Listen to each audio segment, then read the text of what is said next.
He was 14. Then they executed him anyway. The executioner hesitated. In that cold chamber in South Carolina, something wasn't right. The boy sitting in the electric chair wasn't a hardened criminal. He wasn't a monster. He wasn't even old enough to understand death the way adults do. He was 14, too small for the chair, too light for the straps, too young for what was about to happen. And yet, just seconds later, 2,400 volts of electricity would surge through his body.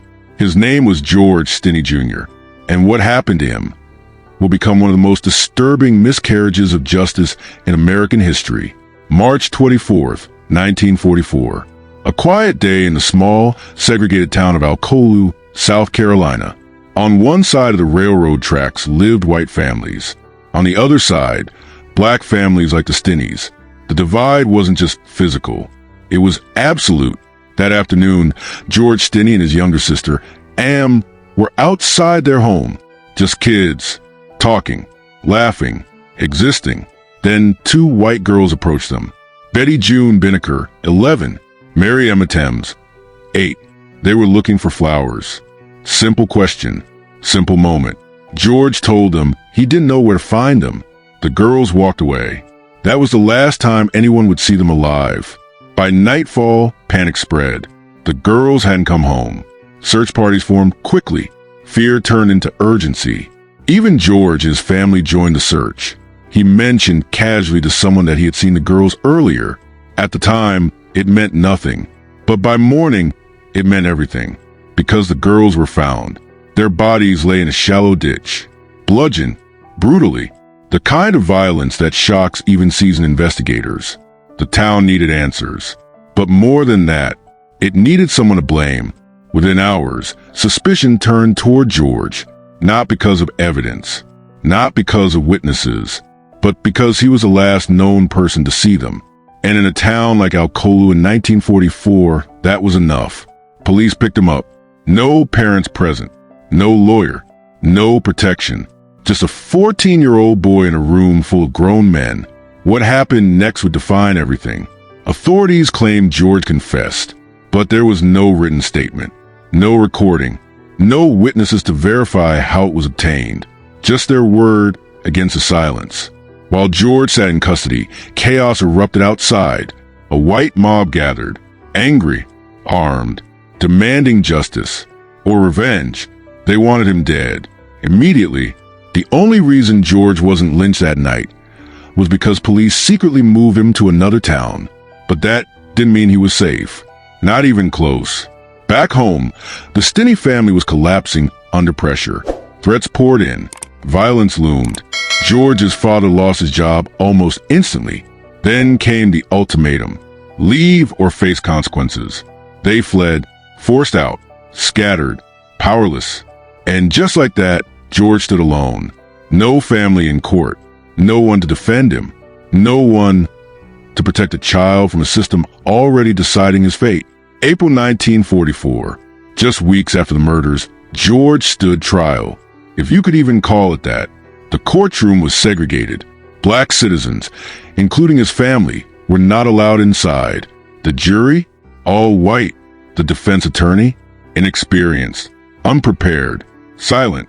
He called no witnesses, presented no evidence, challenged nothing. The prosecution's case relied almost entirely on the alleged confession.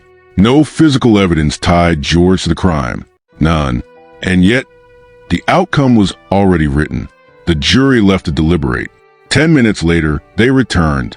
Guilty. No hesitation. No doubt. No second thought.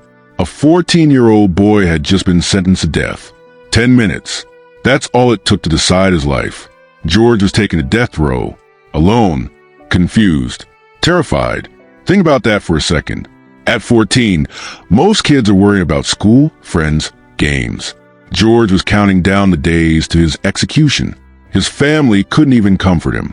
They had been driven out, silenced, separated, and the system moved forward as if nothing was wrong. But June 16, 1944, the morning felt heavier than usual. Inside the execution chamber in South Carolina, everything was prepared. The straps, the wires, the chair, built for a grown man, not for a child. And yet that morning, guards walked in with George Stinney Jr., a boy so small, so fragile. It was hard to reconcile what was about to happen with any idea of justice. He stood at just over 5 feet tall, 95 pounds, 14 years old. Witnesses would later recall how quiet he was. Not defiant, not angry, just scared. The kind of fear you don't need words to understand. They sat him in the electric chair. Immediately, there was a problem. The restraints didn't fit. The chair had been designed for adults.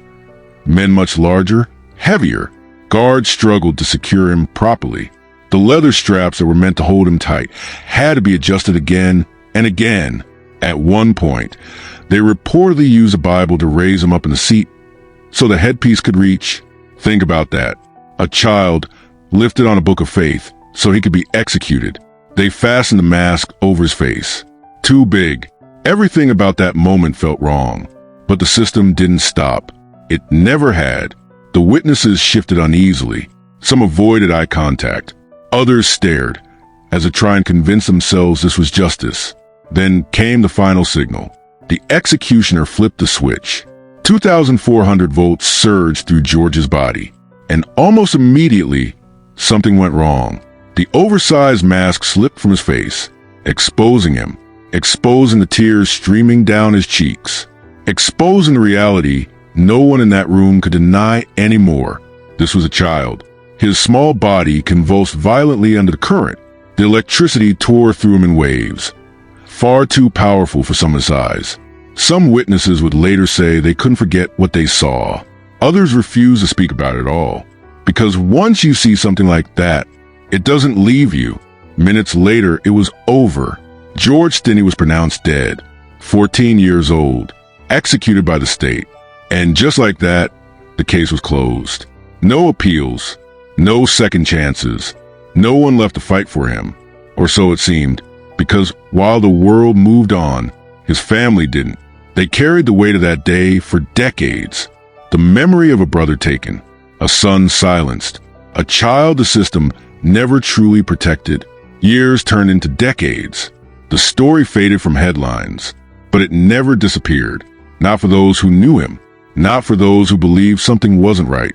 Behind closed doors, his siblings held on to one truth. They insisted George had nothing to do with the murders. They remembered that day clearly. They remembered where he was, and more importantly, where he wasn't. But in 1944, their voices didn't matter. In that place, at that time, they were never going to be heard. Still, they kept telling the story, over and over again, waiting, hoping that one day someone would finally listen. And eventually, someone did.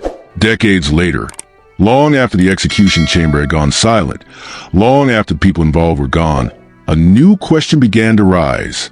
What if the state had gotten it wrong? What if a 14-year-old boy had been sent to his death without a fair chance to defend himself? Legal teams began to take a second look. Historians revisited the case. And slowly, piece by piece, the cracks in the original trial started to show. There was no written confession, no physical evidence, no real defense. Just a rushed process driven by fear, pressure, and a system built on inequality. The deeper people looked, the more unsettling it became. Because this wasn't just a questionable case. It was starting to look like something much worse. A complete failure of justice. And the question that refused to go away was simple. If George Stinney didn't do it, then who did? And why was a child the one who paid the price? The truth had been buried for 70 years. But it wasn't gone. It was waiting. And in a courtroom decades later, it would finally come back to life. The most haunting part of this story was still to come. Because on June 16, 1944, the state of South Carolina would strap a child into an electric chair built for grown men. And what happened in those final moments would leave witnesses shaken for decades. For decades, the world moved on. New headlines replaced old ones. New cases buried the past. And the name George Stinney Jr. slowly faded into history. But not for his family. For them, time didn't heal anything. It only stretched the pain across generations. Every memory of George remained frozen at 14. A boy who never got the chance to grow up. A brother whose voice had been taken. A son whose story had been written by others and sealed without question. They remembered his laughter, his quiet nature, the way he stayed close to home. And most of all, they remembered that day. They remembered that he wasn't alone, that he had been with his sister, that the version of events told in court didn't match what they lived through. But back then, their truth didn't matter. No one in power had listened, so they carried it themselves, year after year, decade after decade, until the world finally began to change. By the early 2000s, something was different. Old cases were being reopened. Long-held convictions were being questioned. The justice system, once seen as untouchable, was finally being challenged. And George's story resurfaced, not as a closed case, but as a question. In 2004, efforts quietly began to re-examine what happened in that small South Carolina town. Lawyers, historians, and advocates started digging into the records. What little there was, what they found was deeply unsettling. There were gaps everywhere, missing documents, unclear timelines, a confession that didn't exist on paper. It wasn't just weak, it was fragile, as if the entire case had been built on something that couldn't withstand time. Still, reopening a case like this wasn't simple. George had already been executed. There was no appeal waiting, no sentence left to challenge, only a name, and a question of whether that name deserved to be cleared. In 2013, nearly 70 years after George's death, attorneys filed a formal petition, not just to review the case, but to overturn it completely. It was a bold move, because now, the court would have to confront something it had long left behind. A decision made in 1944, a decision that could no longer be undone, but could finally be questioned.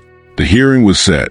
For the first time in decades, George Stinney's story would be told inside a courtroom again. But this time it would be different. There would be no rushed timeline, no silenced voices, no invisible family, because one person in particular had waited her entire life for this moment, his sister. She walked into that courtroom carrying more than just memories. She carried truth, the same truth she had held on to since she was a child, the same truth no one had listened to in 1944. And when she took the stand, the room fell silent. She spoke clearly, calmly, without hesitation. She described that day, the day everything changed. She explained where George was. She explained what they were doing. And then she said something that shifted the entire weight of the case. No white people came around that side of town, she told the court. It was a simple statement, but it challenged everything. Because if what she said was true, then the story that led to George's arrest didn't hold up. Not anymore. The courtroom listened, really listened, for the first time. And as the hearing continued, more details came to light. The defense attorney in 1944 had done almost nothing to protect George.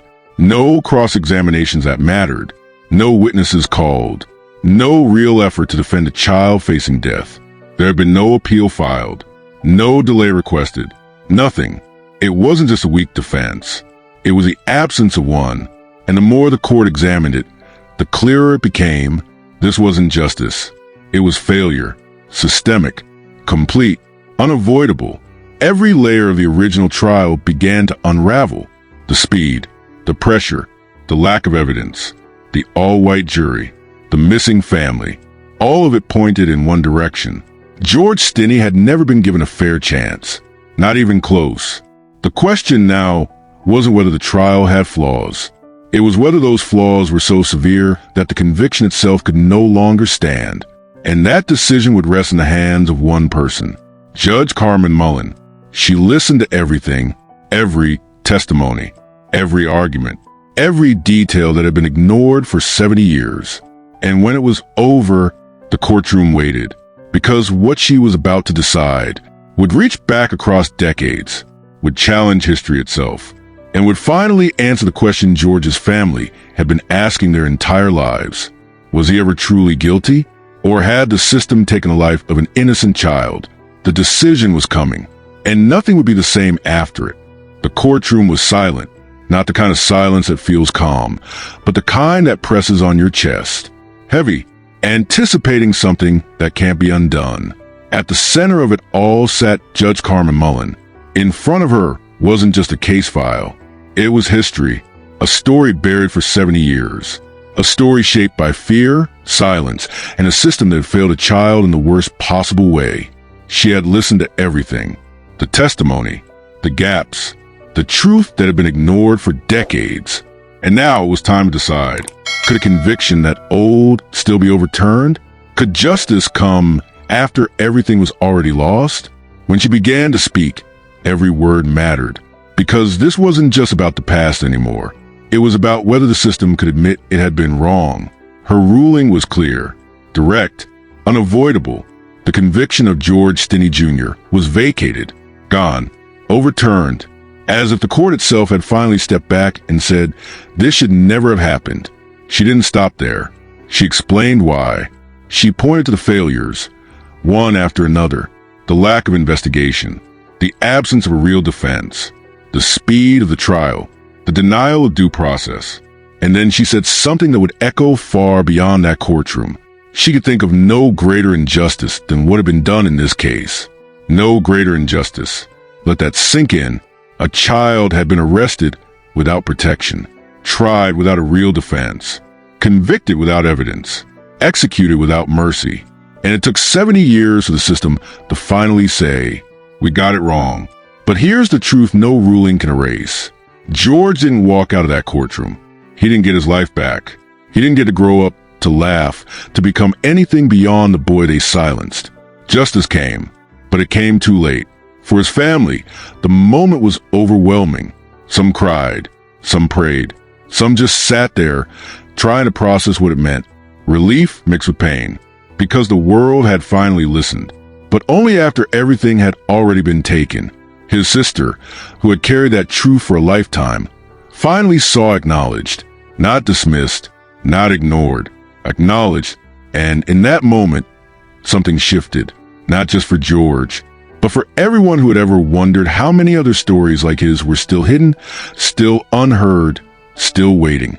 Because this case forces a question that doesn't go away. How many times has the system failed, and no one came back to fix it? How many voices were silenced without ever being heard? How many George Stinneys never got this moment?